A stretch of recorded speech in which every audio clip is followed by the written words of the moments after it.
Bismillahirrohmanirrohim. Assalamualaikum warahmatullahi wabarakatuh. Perkenalkan, nama saya Nurul Utami Kadiria dari Fakultas Ekonomi dan Bisnis jurusan Perbankan Syariah UIN Syarif Hidayatullah Jakarta. Di sini saya akan berorasi dengan tema kebijakan moneter pemerintah pada saat pandemi COVID-19.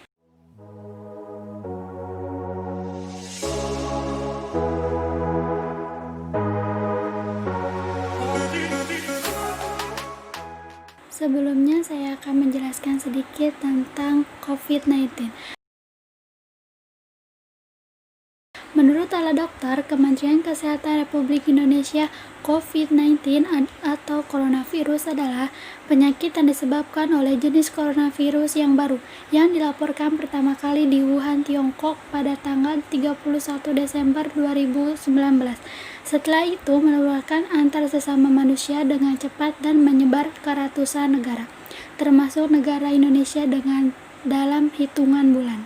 Wabah COVID-19 mempengaruhi seluruh dunia karena telah menyebar lebih dari 100 negara di dunia. Pandemi COVID-19 yang meluas ke seluruh dunia menekankan perekonomian global termasuk Indonesia. Setiap negara yang terjangkit COVID-19 mengambil tindakan yang tepat untuk menangani COVID-19 dan mengurangi dampak sosial ekonomi. Menanggapi hal tersebut, Bank Indonesia menempuh proses berbauran kebijakan untuk memitigasi risiko dampak COVID-19 terhadap perekonomian, serta bersinergi dengan pemerintah dan otoritas terkait mempercepat pemulihan ekonomi nasional. Kedepannya, pertumbuhan ekonomi Indonesia diperkirakan meningkat, didorong perbaikan ekonomi di dunia dan dampak positif stimulus kebijakan yang ditempuh. Pemerintah Indonesia mengambil langkah yang berbeda. Dalam menghadapi COVID-19, negara memilih jalan tengah, tetap membuka akses, tetapi aktivitasnya dibatasi dalam aturan-aturan yang tertentu. Mungkin itu pilihan yang sangat tepat untuk saat ini dari aturan-aturan yang telah ada.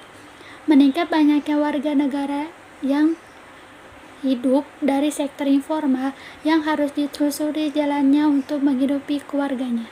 Krisis ini berbeda dengan tahun 1998 juga 2008, karena kedua krisis ekonomi tersebut disebabkan oleh kerentanan struktur ekonomi sendiri, sedangkan krisis tahun ini disebabkan oleh virus yang tak kasat mata.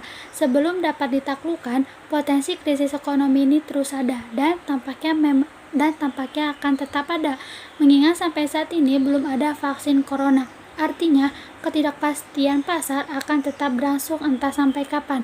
Para analis yang hebat juga tak tahu, apalagi saya, kecuali Allah Subhanahu wa Ta'ala.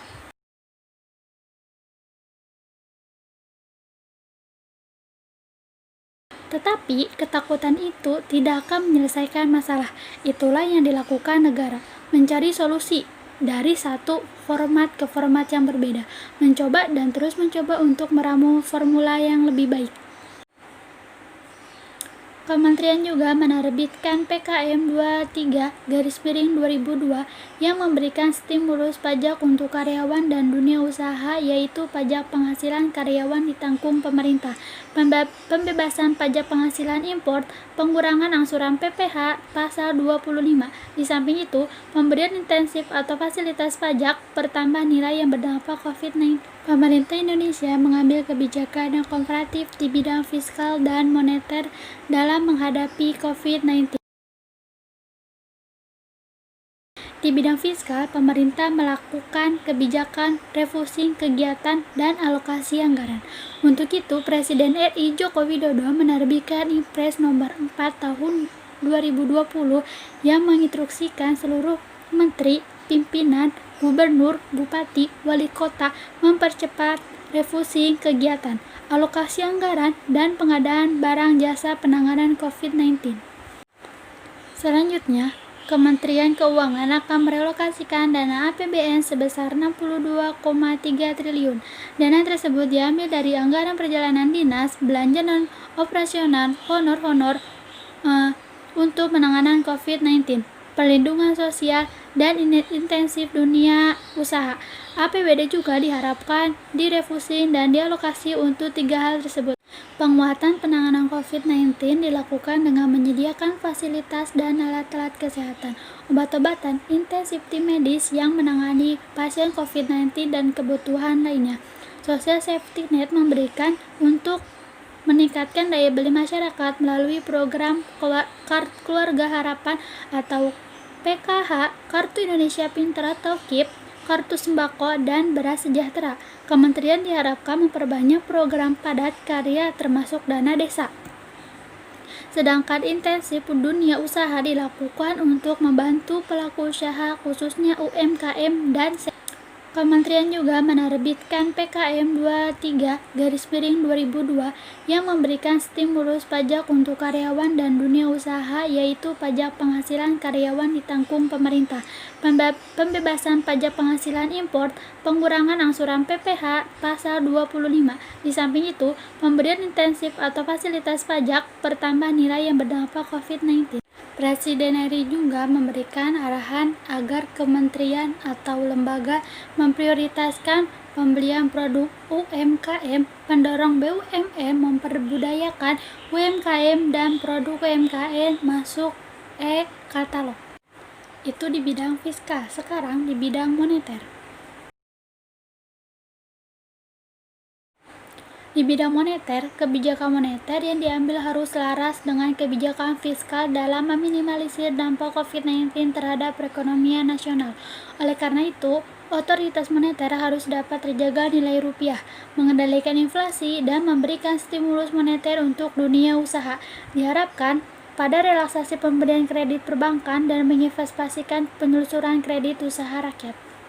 Sektor yang sangat terpukul dengan pandemi COVID-19 adalah pariwisata, dikarenakan adanya larangan traveling dan konsekuensi social distancing.